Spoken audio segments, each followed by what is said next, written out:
When we talk about grief and the holidays, we also have to talk about rebuilding. So once you're a little bit down the road from the major part of your loss, you've done some grieving, you need to start thinking about rebuilding. And that means not just the loss of death, the loss of divorce. After divorce, your life changes. Maybe you've had financial losses. Maybe a disaster has taken your home. Any of those major losses can mean holidays can be tough, but we have to rebuild. And I want to speak to you for just a few minutes about rebuilding holiday traditions after a significant loss. I know that that's something I still struggle with. I've lost both my parents, as I mentioned, in the last 10 years, and my holidays today, well, they're great. I am married to a wonderful man. This will be our 5th Christmas together, I think. And we had to start over with holiday traditions. Both of us had experienced a divorce. Both of us actually, when we first got together, had lost a parent. He lost his dad. I lost my mom. And so when we came together, we had to figure out how do we start to build holiday traditions.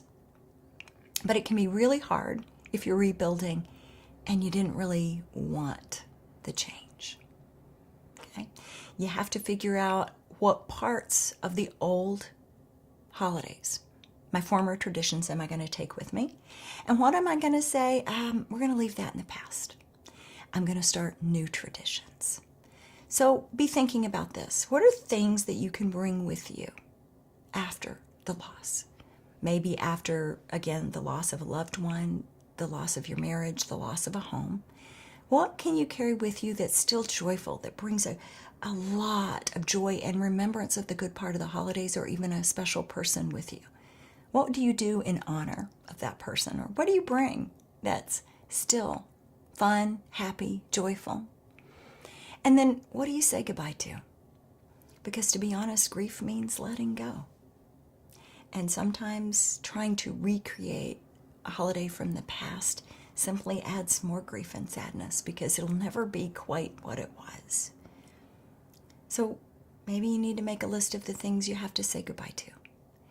You might even want to do some exercises where you actually say goodbye, not just to the person, but to a holiday tradition, to something you used to do, to a home you used to have, to a way it used to be. You can journal about that. You can process that, talk about it with a counselor, a pastor, a close friend.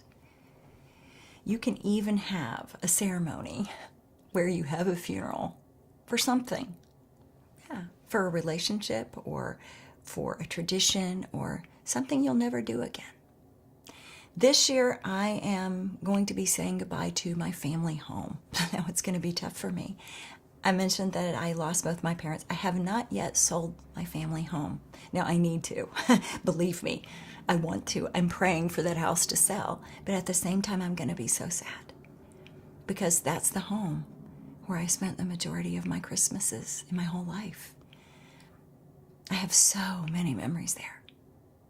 I'm going to be heading out soon to be there just for a few days. I won't be spending Thanksgiving or Christmas there ever again. I have to find a way to say goodbye to that place. And it symbolizes so many family traditions, so much I love, that sometimes we have to let go. Just like we have to let go of people, we have to let go of things or memories. But that can be hard. You need to take some time, allow yourself to be sad, talk about it. Talk about what's going to be hard, but talk about what's going to be good. Because every time we let go, we make space. We make space in our life for new holiday memories. We make space in our life for new relationships. And we make space in our life, for our life, to be bigger.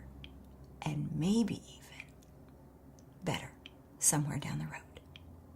Hey, before you go, if you found this helpful or you really liked it, give it a thumbs up, subscribe below, and tell your friends.